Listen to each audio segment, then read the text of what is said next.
In fact, the early warning system that gives us a clue on what's going on in the world of health and nutrition is our young athletes. According to the CDC, the Center for Disease Control, what you need to do is look at athletes. 100,000 of them die each year suddenly during exercise or immediately after exercise. 100,000, even though doctors say exercise is good for you. I began to see stuff like this over the last 10 years in medical journals, sudden death in young athletes, because it's gotten to be a real thing in the medical field. This is a small study, but it gives you an idea what's going on. 29 highly competitive, highly conditioned athletes between the ages of 13 and 30 dropped dead during exercise or immediately after exercise, and 35% of them died of ruptured aneurysms. What did they die from? Copper deficiency. The other 65% died of cardiomyopathy heart disease. They died of a selenium deficiency. And so this began 10 years ago to make me believe that athletes were giving us a story early on. You see this stuff in the newspapers all the time. This happens to be from Colorado University in Boulder. And this kid, 22 years old, Darren Malott, had just signed a multi-million-dollar contract with an NBA team. And he died just while he was shooting some baskets. And I talked to the pathologist who did the autopsy on him. He died of cardiomyopathy heart disease at age 22. Here's one that's very famous, Reggie Lewis. Reggie Lewis was 27 years old. He was the captain of the Boston Celtics. He was a $65 million contract athlete, and he collapsed in April of 1993, a little over 2 years ago, and was diagnosed very quickly and very accurately with cardiomyopathy heart disease. And because he was a $65 million contract athlete, the Boston Celtics hired the top 12 cardiologists in the whole world, gave them $1 million each to refer all their patients out to other doctors so they could devote their full time to saving Reggie. Because if Reggie died, they had to give $65 million to his widow. Now, not one of those doctors who were called the Dream Team of Cardiology. They were called the Dream Team of Cardiology because they were the top cardiologists in the whole world. Not one of them gave $50 of their $1 million to a medical student or a researcher to go to the medical library and ask the computer, what are all the known causes of cardiomyopathy heart disease? And if they would have done that, kind of like, Star Trek, computer, what are all the known causes of cardiomyopathy? The computer would have said, the only known cause was determined in animals in 1957. It was proven in humans in 1972, 17 years later, and this was published in every medical journal in the world. It was a double-blind crossover study of 45,000 human subjects. And not one of them did that. Not one of them. Oh, I should tell you what the cause is. It's a selenium deficiency disease. It's the only known cause. And they didn't give Reggie 20 cents worth of selenium. And as a result, he died from his second cardiomyopathy heart attack 3 months later, July 28th, 1993. Now, justice has a way of coming around. Remember the Dream Team of Cardiology, and you know what's coming.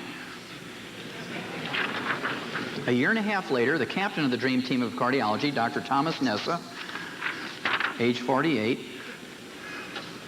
boom, dropped dead from cardiomyopathy in his own home, the same thing that Reggie died from a year and a half earlier. He didn't learn anything from a $65 million autopsy. Now, I'd have been embarrassed to put this in the newspaper if I was his family. It says, Dr. Thomas Nessa, a member of the Dream Team of Cardiologists who treated the late Boston Celtics captain Reggie Lewis, died Saturday in his home, blah, blah, blah, from the same thing. I mean, I would have just put a little thing in the classified ads that said, Tom died. That would have been it. I mean, this guy was no couch potato. He actually finished the Boston Marathon 3 times. Okay, just a simple selenium deficiency disease. This one's a happy story. Evander Holyfield 2 years ago was banned from boxing because he had cardiomyopathy heart disease, not the kind that kills you suddenly with a heart attack, but a slow muscular dystrophy or a wasting of the heart muscle.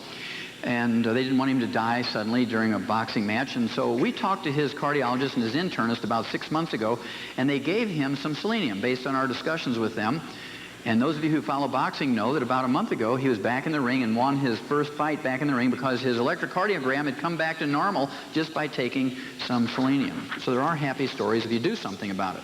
Runners are notorious for dropping dead during exercise. Frank Brock here was a follower of Jim Fixx. Jim Fixx died at age 52 after 5 cardiomyopathy heart attacks. He was the guy that started the whole running craze. None of you would have running shoes on if it weren't for Jim Fixx. And Jim Fixx was a vegetarian, didn't want to supplement with any vitamins and minerals because he wanted to prove that it was the running and the exercise and the jogging that got you to live to be 100. And when he died at age 52 after 5 cardiomyopathy heart attacks in his last year of life, when they did the autopsy on him, his arteries were as clean as a newborn baby's. But they forgot one technical detail. His heart was very dead. Kind of interesting. Now, Frank Brock, age 46, died one day before his 47th birthday, and his daughter said he was always the type of guy who took care of his body. He was such a careful eater, we were embarrassed to eat around him. Remember George Foreman? Hamburgers, hamburgers, hamburgers, and he's still going strong. And all these tall, skinny guys who run all the time and don't eat meat don't make it. This guy here, Tom Dowling from Kansas City, Missouri, was a world-famous marathon runner, and he noticed, he wore one of these monitors around his arm and had the little things in his ear so he could make sure his heart rate was above 100 all the time for this aerobic thing. And he noticed something after 25 years of running, that he had an irregular heartbeat, and he had a little heart palpitation. So he called up a cardiologist, made an appointment, told him what was happening. The doc said, okay, when you come in, plan on being here for a while because we're going to do a stress test. That's where you have this electric treadmill, and they kind of raise the level up, and you go to you max out, and they do an electrocardiogram during all this. And they did this stress test on him, and he died 30 minutes after the stress test from a cardiomyopathy heart attack. When the reporters asked the doctors, hey, how come he died in the doctor's office? The doctor said, runners' recent deaths need to deter exercise. We know exercise is good for you, even though 100,000 die every year during exercise. It's good for you because we say so.